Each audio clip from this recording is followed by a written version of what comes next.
My name had been Brian O'Nolan since I'd moved to Chicago in January. It still didn't seem right. "I'm okay," I said. "I must have fallen asleep. What the hell is happening?" "The riot's starting up again. Those Irish bastards have all gotten ball bearings from somewhere." I gave him a look. One of those looks. My speciality. "Oh, by Irish bastards, I meant no offence, by the way," he stammered. I didn't say anything. I almost felt more American now than Irish. I ducked as stones and ball bearings landed in the shop fronts. Pieces of dark lava and Molotov cocktails flew back from the English side.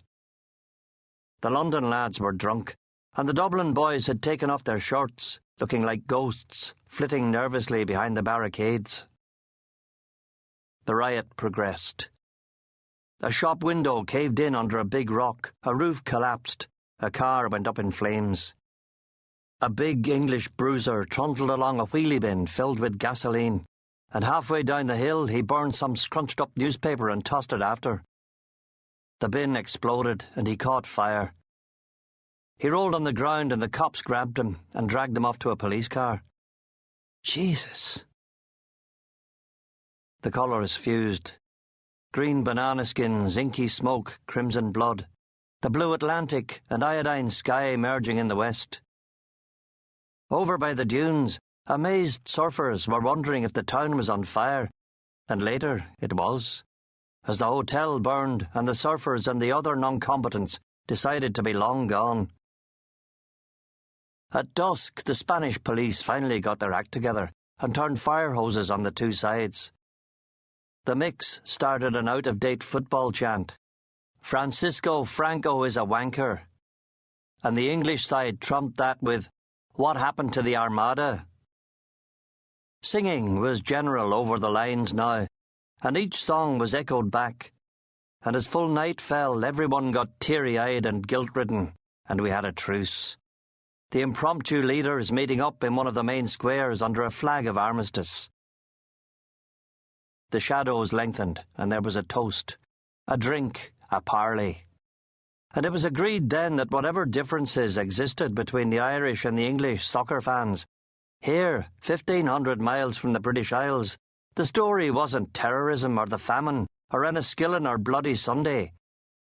It was August 1997 now. There was a new British Prime Minister and a new IRA ceasefire brewing that extended even unto football hooligans. Aye, we could see that out here with our fresh perspective.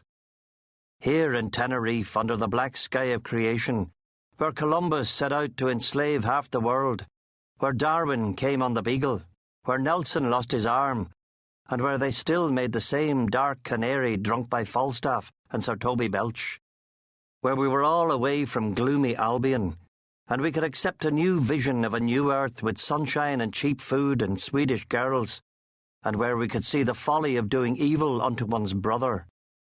The drunken leaders deciding that harmony would reign forever between kinfolk, and that the riot between the Brits and Paddies was over, and from now on we would concentrate on the real enemies, German tourists and the Spanish police. So began the second phase. This time, though, I wanted no part of it, especially when I saw the big NATO war helicopters landing beyond the cliffs, and out of them pouring scores of paramilitary cops from Madrid, tough bastards who came with machine pistols and gas and billy clubs that they used up in the Basque Country against the ETA guerrillas. Me and the kid, an Egypt called Goosey, slipped away from the drunken insurgents under the cover of darkness. We negotiated our way through the abandoned holiday villas and the half-built outlying hotels and the pink-shaded small pensions, where a few British expats hid in the dark, having retired to Tenerife to escape the bad weather and, ironically, the growing yob culture of England. Goosey, it turned out, was a bit of a mental case from some East London shitehole who wanted us to do a Clockwork Orange-style burglary on some of the pensions, nicking things and hurting people, and generally raising a bit of hell. But I would have none of it. They might have shooters, I told Goosey, and Goosey thought this was entirely plausible and got discouraged from the idea. Instead, up we went into the lava fields and through the mangrove and the palm trees until we'd climbed 1,000 feet above the town. We slept in a barn among guano and baked hay, and the sleep was the best since the riots had begun 2 days ago, when 3 Millwall supporters had attacked some guy from Dublin, and the peelers had allegedly beaten the near life out of them down at the cop shop. It had grown like a tropical storm, stores being looted and cars set ablaze, and the climax came when the local jail had been stormed, and the Millwall boys and a team of timeshare crooks were let out, and one person got himself shot in the shoulder by a peeler. The town beneath us, 5,000 feet and 4 miles to the west, and the paramilitary police taking no prisoners, using dogs, whips, CS gas and water cannon, and this time the rioters were being rounded up like sheep. Fires burned and the helicopters came and went, and it was ending now, we could tell. Agua, we asked a herder, and he showed us a stream, and we followed it another 1,000 feet up into the hills, where at a stone wall it formed part of the boundary of a hacienda.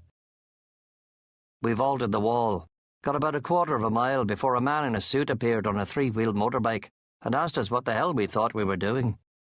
And not about to let Goosey do the talking.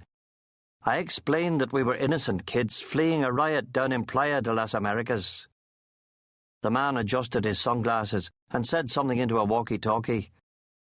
He escorted us up to the hacienda, where a beautiful woman in her 40s sat us down at an oak table under pine beams and gave us water and brandy. "Muchas gracias, bella señorita," I said, and the woman laughed and muttered something to the man in sunglasses, and he went back outside.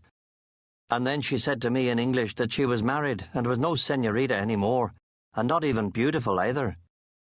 To which I sincerely disagreed, and she laughed again and asked me what exactly had been going on that beach, and I told her, leaving out our part in the proceedings. She fed us and gave us directions to the town of Guia de Isora.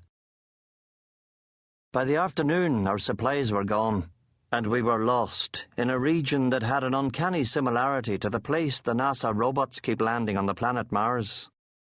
Rocks, stones, thin red soil. It grew unbearably hot. Goosey started swaying a bit, and all around us, desert, black lava, and the baking sun. We sat under a rock and decided to move again at night. The sun set, it grew cold. Above us, we saw what God had made when he was getting things ready for the earth. 1,000,000 stars, 1,000,000,000. Blue and red and Doppler shifted ultraviolet. I thought for a minute that we were toast, but we fell in the backbone of the night, and its spell guided us safely through the wilderness. The sun rose above the sandhills, and in the morning we were at a wire fence surrounding a banana plantation. We broke in and, with comedy, climbed a tree and gorged ourselves on green fruit.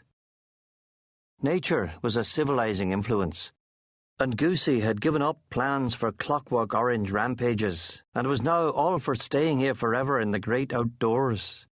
We could build canoes and trade to Africa and be self-sufficient in meat, fruit, clothes. We could be outlaws and fish and roast our catch over charcoal fires, live on the beach and dream our canoes out over the ocean, steer by wave and swell and the stars like the Polynesians. His vision more Coral Island than Lord of the Flies, and I said I'd write a letter to the Times suggesting a scheme whereby lagerlouts could be turned into Byronic pacifists just by letting them camp out a few nights in the wilds of Tenerife. Plutarch had called this place the Fortunate Islands. Darwin had raved about it, and 200 years ago Alexander von Humboldt had had the same thoughts. Nowhere in the world seems more able to dissipate melancholy and restore peace to troubled minds than Tenerife. That's the real reason I'd come here. 5 years in the purgatory of the Witness Protection Program. The FBI and federal marshals dogging my every movement. I needed a vacation. I needed out of North America. And I'd been to Tenerife before and liked it. It was mellow, and I even spoke Spanish. Nice move.